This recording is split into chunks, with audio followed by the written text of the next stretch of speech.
Salut à tous, c'est Lucas de Spin Pro et on est là pour analyser un expresso jackpot à 1 million d'euros qui est tombé en 25 euros très récemment. Donc on est parti.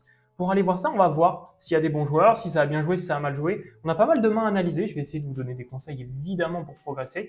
Donc on est parti et on va voir qui a le mieux joué et si nous on aurait fait la même chose qu'eux. Évidemment, comme d'habitude, le but c'est pas de critiquer, mais c'est de donner probablement le meilleur play ou du moins le meilleur play, ce que je pense être le meilleur play.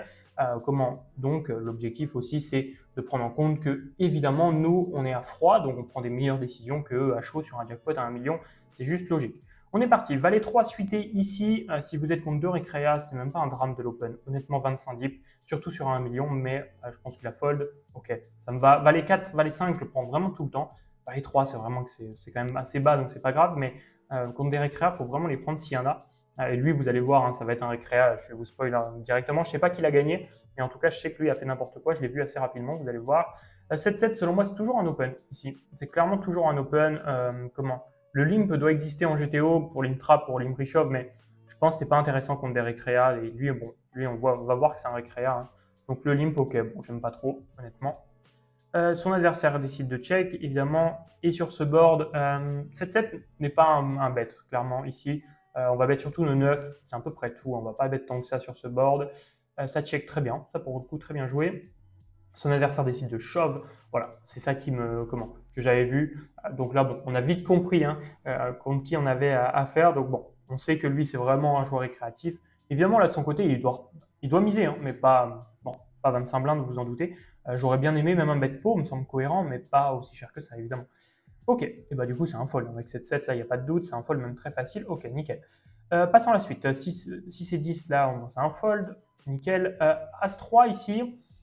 Comment? Il y a plusieurs plays, mais moi j'aime vraiment l'open. Je suis pas sûr qu'en GTO ça soit un open. Je vais même regarder par curiosité, mais moi j'aime vraiment l'open. Je trouve que c'est beaucoup plus dur à jouer autrement parce que si vous voulez jouer autrement, ça serait pour le limp, ça serait pour le limp shove, je suppose. Mais j'aime vraiment pas le play.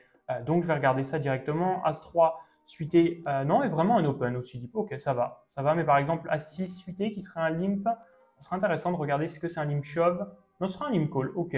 Bon, de toute façon, moi j'aime moins le limp call aussi. Je trouve que c'est plus dur à jouer contre des récréas qui vont pas ISO assez. Si c'est un récréa, hein, j'en sais rien lui, mais en tout cas, vraiment, je préfère clairement l'open ici. C'est ce qu'il a fait. Bon, 2.5 par contre l'open. Ok, nickel. Bon, ça va quand même. Hein, du coup, c'est pas non plus une grosse erreur, mais quand même, c'était 2.5 le size.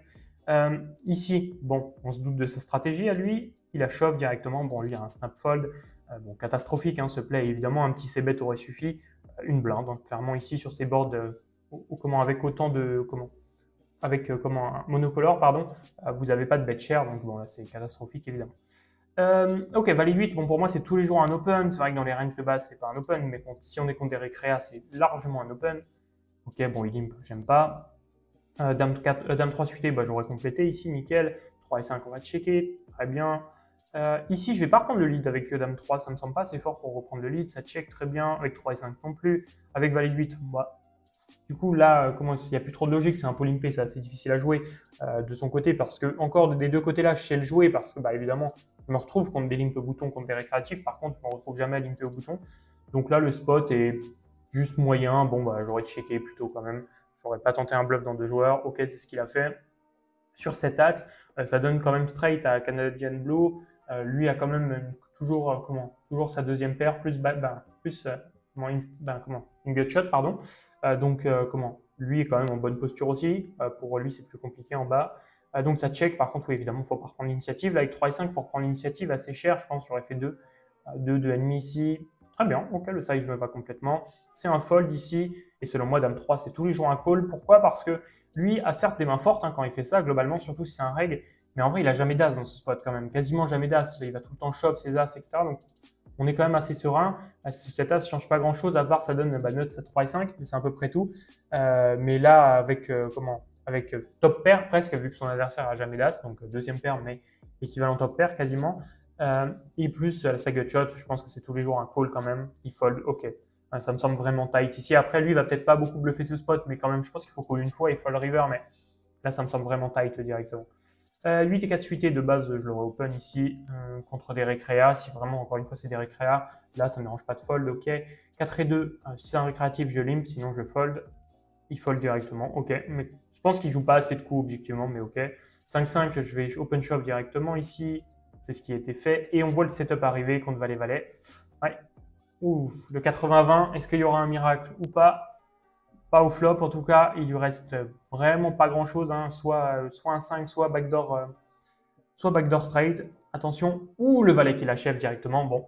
Et ben pour Canadian Blue, qui était probablement, je sais pas si c'était le meilleur joueur parce que ça se joue entre les deux là, mais parce qu'il a quand même, avec son 7-7, selon moi, fait une erreur. Mais bon, ok, intéressant quand même. En tout cas, c'est assez surprenant. Bah, c'est pas surprenant, mais ce que je veux dire, c'est probablement encore le moins bon qui est en train de tenir le coup. Bon, là, c'est un open, honnêtement, surtout quand il y a lui qui a plus grand chose. J'aime bien l'open ici, c'est assez facile. On va pouvoir open fold facilement contre lui. Et ben, contre lui, on y est, quoi. Donc, c'est nickel. Il limp, j'aime pas trop. J'aime vraiment pas trop. Lui, il décide de fold directement avec son dame 6. Ouais, je suis pas trop d'accord.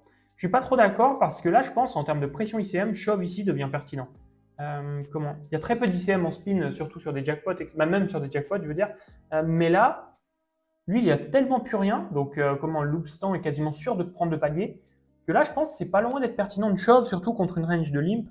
Contre un open, je l'aurais pas pris parce que ça me semble quand même une trop grosse range de la part de Loopstan s'il open. Quand il limp, il a une range quand même assez faible. Là, il est presque top range. Et donc, le dame 6, je pense, devient un shove, au vu de la range de Loopstan. Ça peut être intéressant ici de shove parce que bah, lui, tellement s'il fold, il est sûr de prendre le palier, donc ça devient intéressant.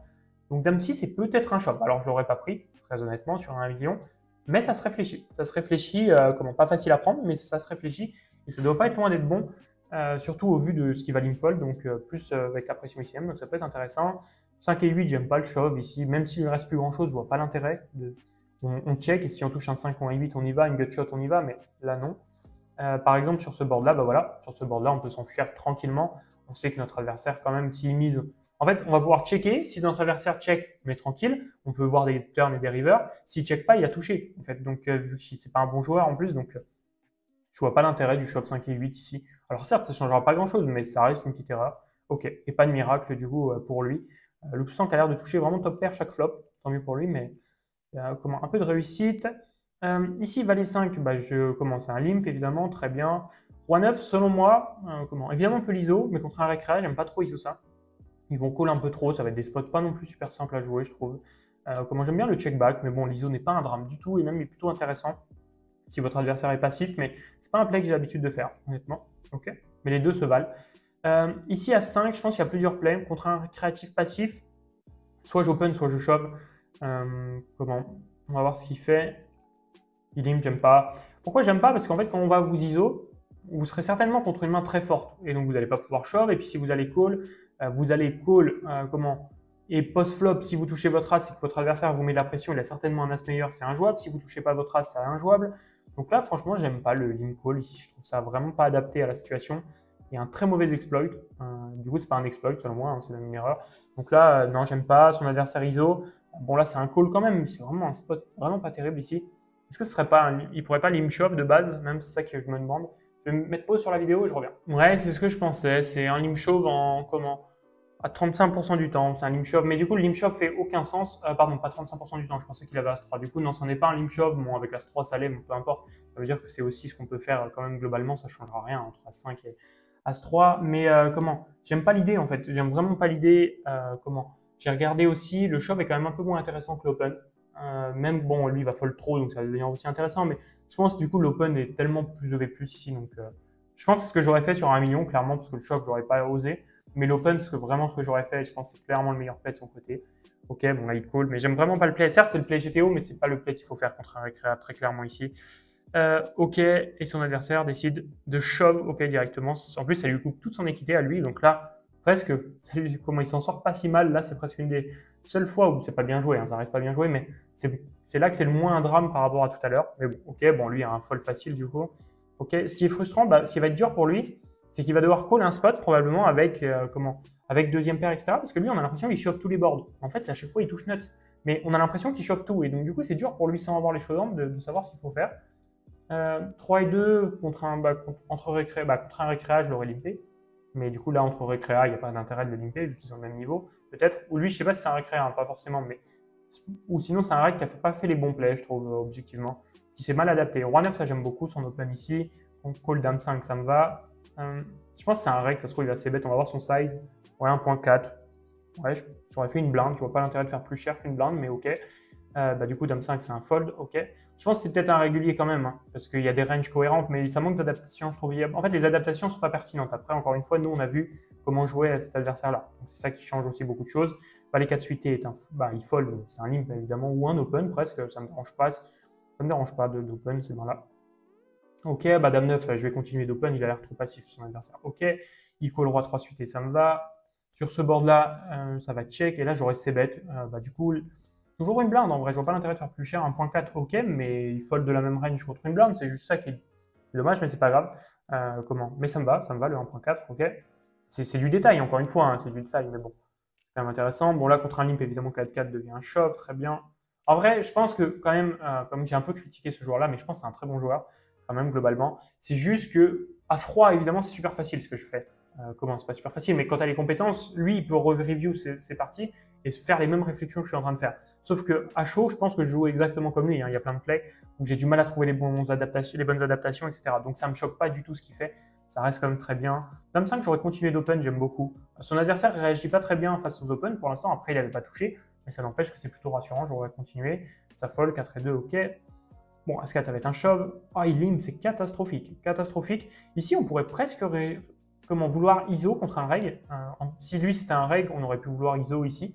ISO bluff, mais bon, là, évidemment que non. Contre un récréa. Ok, ça va check, très bien. Là, ça peut c-bet. Et ça devrait c-bet, selon moi, une blinde. Il shove. Ah, ok. Bon, il commence à faire n'importe quoi maintenant. Bon, là, c'est un fold, hein, maintenant, très facile. Très bien. Valet 7, j'aurais limpé, très clairement ici. Je suis moins fan, mais après, comment ça, j'ai pas la réponse, honnêtement. Mais j'ai du mal quand même à croire que les Open deviennent pertinents en dessous de 10 deep, même contre des mecs passifs. J'aurais plus une stratégie de shove beaucoup, en fait, si vraiment je veux les faire fold. Mais là, l'open fold est tellement horrible, je trouve. C'est intéressant de voir combien il perd l'open fold ici. Alors certes, son adversaire ne va pas beaucoup shove, mais l'open fold est quand même pas très beau, hein. S'il doit le fold, bon là avec 3 et 5, il va être plutôt, ça risque de folder, ça va être tranquille, mais son valet 7, ça va être intéressant de voir ce qu'il doit faire. Bon, valet 7, c'est valet 7, c'est pas un shove, pardon, c'est un limp, ok, très bien. L'open, l'open n'est pas si dégueu en vrai. L'open n'est pas si dégueu en EV. Ouais, donc ok, pourquoi pas. Pourquoi pas, ça se tente du moins, ça se tente. Ok, ça me va du coup. J'aurais pas pensé, vous voyez, ouais. J'aurais pas pensé, mais vraiment, j'aurais plus shove ces plays-là, mais lever du shove. En fait, lever du shove et du raise est équivalent, sauf qu'il va beaucoup fold vs un shove et il va beaucoup fold vs un open. Donc là, on peut se dire que c'est équivalent aussi. Sauf que le problème, c'est que jouer post-flop, quand même, valet 7, est-ce qu'il va le jouer aussi bien qu'un shove? Je vais le jouer GTO parce que une fois que j'ai shove, après post-flop, c'est fini, quoi. Il n'y a pas de post-flop. Donc je sais pas, mais en tout cas, c'est pas déconnant. C'est vraiment pas déconnant finalement. Waouh! Waouh, le shove 3 et 5 ici. Mais ouais, ça, c'est un truc que je peux pas vérifier. J'ai pas de quoi vérifier là. Mais je me demande ce que ça vaut. Ça me semble trop spewy quand même, globalement. Ça me semble trop spewy. Mais l'adaptation est quand même assez intelligente. L'adaptation est intelligente. Bon, le combo est trop mal choisi. Je pense qu'il faut quand même mieux fold 3 et 5 parce que vraiment on est bottom. Mais s'il avait fait ça avec Roi 2, je pense que c'est génial. Même Dame 2, etc. Parce que lui, open 100% là, de sa range, vraiment, on va dire tout ce qu'il doit limper, il va l'open. Donc on va dire, il va avoir toujours 20% de fold, donc 80% d'open. Et contre 80% d'open, je ne sais pas combien de pourcents il doit shove lui, mais il doit se rapprocher de 50%, je pense. Ouais, 55%. Donc ça, ouais, ça va être ça. Ça va être 55%, je pense. Même plus, un petit peu deep. Ça peut être. Ouais, ça peut être 60%, 70%, mais ça reste trop bas. Ça va pas être 100%, je pense. Donc ça me semble trop spewy, mais c'est pas si bête que ça. Franchement, même si ça paraît vraiment catastrophique, c'est pas si bête que ça, vraiment. Ok, intéressant. Mais donc, du coup, ça donne moins de crédit à son valet 7. Bon, après, il ne pouvait pas le deviner que l'autre allait shove 3 et 5. Il faut le dire aussi. Là, de son côté, ici, je me serais bien vu shove directement. Il faut vraiment que lui ISO shove assez. Pas forcément, il va pas forcément le faire sur 1 million. Puis post-flop, lui, n'a pas le niveau pour jouer post-flop. Donc, j'aurais préféré shove de son côté si j'étais à sa place. Après, le limp trap me va aussi. Hein, mais bon, c'est plus compliqué. Il shove, ok. Valet 10. Valet 10 contre lui. Ouais, ça donne un peu envie de fold, mais c'est limite quand même, hein, valet 10. Ouais, valet 10, je suis un peu embêté au vu de ce qu'on. Après, on a les infos. Donc on a les infos. Lui, il les a pas, mais il chauffe quand même beaucoup au flop, son adversaire. On voit qu'il fait quand même relativement n'importe quoi. Je pense à fold des valets 10 là, on peut vite se faire manger en fait à force. Donc j'aurais été assez prudent quand même sur ce fold valet 10. J'aurais vraiment tenté. En 3 et 3, ça va être un shove, ça va être un fold, ok, nickel. Dame 2, plutôt un limp quand même. Ah ouais, le fold est assez dommage ici, en l'occurrence. Ok, bon, tant pis. Après, on passe au coup suivant. 4 et 2 contre 10 et 6. Bon, ça va être un limp quand même ici. Ah, l'open, là, je trouve que c'est vraiment too much en fait. Je comprends l'adaptation, mais ton adversaire commence à chauffe beaucoup. Il chauffe beaucoup au flop dès qu'il touche, etc. Et ça, il l'a vu quand même que son adversaire chauffe beaucoup. Et du coup, j'ai du mal à croire qu'il va réussir à jouer aussi bien que la GTO post-flop ces mains-là. Et du coup, ouais, j'ai un peu de mal à me dire qu'il faut vraiment prendre autant. Son adversaire, on a vu qu'il s'adaptait, qu'il avait trouvé un 3-bet shove. Donc ça ne me donne pas forcément trop envie de continuer. Euh, et en plus, les seules fois où il a fold, son adversaire, bah là, il a du fold. Ah non, il a call en plus, ce qui est pas si mal hein, d'ailleurs, au vu du taux d'open de son adversaire. Mais en fait, on remarque que son adversaire, au final, ça s'adapte pas si mal. C'est juste que bah, il n'avait pas les mains depuis tout à l'heure. Donc ça donne moins de crédit. Bon, ça, il ne pouvait pas le savoir. Mais ouais, je suis pas fan de toute façon des open, comme je vous l'avais dit. En dessous de 10 deep, je trouve que c'est vite comment. Il faut vraiment avoir des certitudes sur son adversaire. Je suis en train de regarder le 10 et 6, ouais, c'est pareil. Je pense que ça va être too much, vraiment d'open autant que ça. Ça va devenir vite exploitable. Mais bon, ok. Soit. Comment. Bon, là, ça va être un check. Son adversaire, là, c'est bête. J'espère. Là, 1.3 ou 1.4 sur 1.4 me va, là, pour le coup. C'est plus intéressant. Il chauffe. Et non, mais là, pour le coup sans rire, ça devient des vraies bonnes adaptations, là, pour le coup. Il est tellement parti sur une stratégie extrême que là, bon, j'ai pas commencé à prendre trop de temps à vérifier avec des logiciels, mais ça devient vraiment super pertinent ce qu'il est en train de faire. Vraiment, j'aimerais me rendre compte à quel point ça l'est. J'aimerais bien faire les simulations. Est-ce que je peux les faire? Je pourrais essayer de faire une simulation. Je vais faire ça. Comment? Je vous refais une petite vidéo à la fin de cette vidéo-là. Ça serait pertinent parce que je pense que ça vaut le coup de vérifier ça. Ok, on revérifiera ce spot à la fin pour les curieux parce que vraiment, c'est un spot de fou. Donc, c'est intéressant. Bon, là, c'est un shove 4-4. Très bien. Ok, As-7, c'est un shove directement. Très bien. Ok. As-Dame, j'aime bien le limp trap contre un adversaire plutôt agressif comme ça, mais comment? L'open me va aussi. Le shove me semble trop bourrin, je pense que c'est ce qu'il a fait. Ah, il a limp trap, ok. Mais je pense limp ou open est le mieux. Comment? Ça dépend de ce que tu penses de ton adversaire, mais les deux me vont. Check, ok. Check ici. Oh, le shove là, il est tellement dommage par contre. Vraiment, encore avec top pair, bon, s'il a peur, bon, c'est pas une bonne idée, hein, évidemment, avec top pair, mais s'il a peur, pourquoi pas. Mais là, avec double pair, il est tellement nutsé ici. C'est vraiment dommage. Ok. Valet 10, c'est un shove. Bon, si c'est 4, ok, c'est un fold. Roi 7 suité, ça peut être un lean call en vrai contre un adversaire trop agressif, mais là je l'aurais pas fait, j'aurais shove directement. C'est ce qu'il a fait, ok, bon, As-Dame, ça va être un snap call. Et là, c'est le flip pour le 1 million. Hein. Celui qui le gagne, il a vraiment 1 million. On est parti. Le 7 directement au flop. Le 8 à la turn. Est-ce qu'il y aura un As-Windam? Un As-Windam. Oh, il ne sera pas sauvé. Donc c'est probablement, alors on va dire probablement le moins bon joueur qui a gagné. Mais je trouve qu'il a été vraiment. Bon, il est bien tombé aussi, hein, parce que si son adversaire a neutre, c'est fini. Mais il a fait des plays quand même intéressants et lui a voulu trop s'adapter sans avoir d'infos. Je trouve il a eu 2 occurrences et il a voulu trop s'adapter. Et je trouve ça pas mal intéressant quand même. J'ai vraiment envie de vérifier ça. On est parti pour vérifier tout ça. Petit message pour que tout le monde comprenne. J'avais fait une simulation, puis au final, elle n'était pas parfaite. On disait qu'on pouvait raise beaucoup de combos, mais pas ce 4 et 2.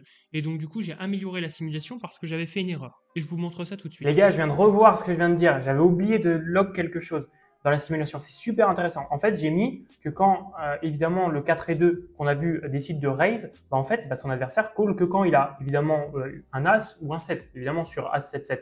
Et donc, du coup, ça change absolument tout. Si, évidemment, c'est parce que de base, son adversaire était censé, ça devenait n'importe quoi, mais évidemment, il s'ébête, son adversaire shove et il est censé call Dame 2. Bon, il va jamais le faire, le joueur régulier. Et donc, du coup, s'il call que ses trips et ses top pairs, évidemment, eh ben, il se retrouve à shove 96% du temps, ce qui est un stratosphérique. Et surtout, ce qui est marrant, c'est que les 4% où il ne chauffe pas, ben, en fait, c'est quand il a As-7, donc quand il a nuts. Donc ça veut dire qu'avec toutes ses mains pourries, tout, il doit shove 100% du temps. Et donc là, 4 et 2 devient un super bon play. Donc, c'est quand même super intéressant d'avoir vu ça. C'est un spot vraiment, vraiment passionnant, je trouve. Et donc, ça montre vraiment à quel point il faut faire attention quand vous essayez de vous adapter. C'est pas pour ça qu'il ne faut pas s'adapter, loin de là, mais essayez d'avoir des infos concrètes et que votre adversaire ne soit pas capable de s'adapter. Parce que là, 4 et 2, du coup, devient rentable sans aucun doute.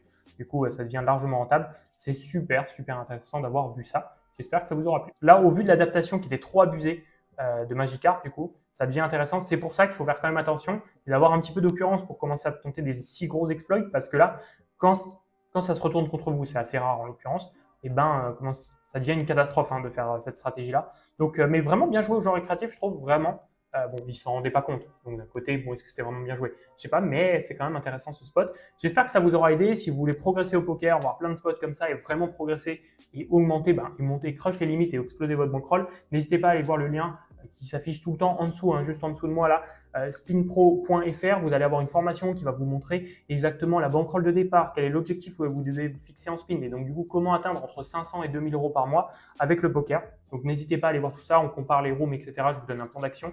Vraiment, allez y jeter un œil. Vraiment, ça va pouvoir vous aider pour ceux qui ont envie de progresser. De mon côté, je vous laisse. Je vous souhaite une bonne fin de journée. J'espère que cette review vous a plu et je vous dis à plus. Ciao.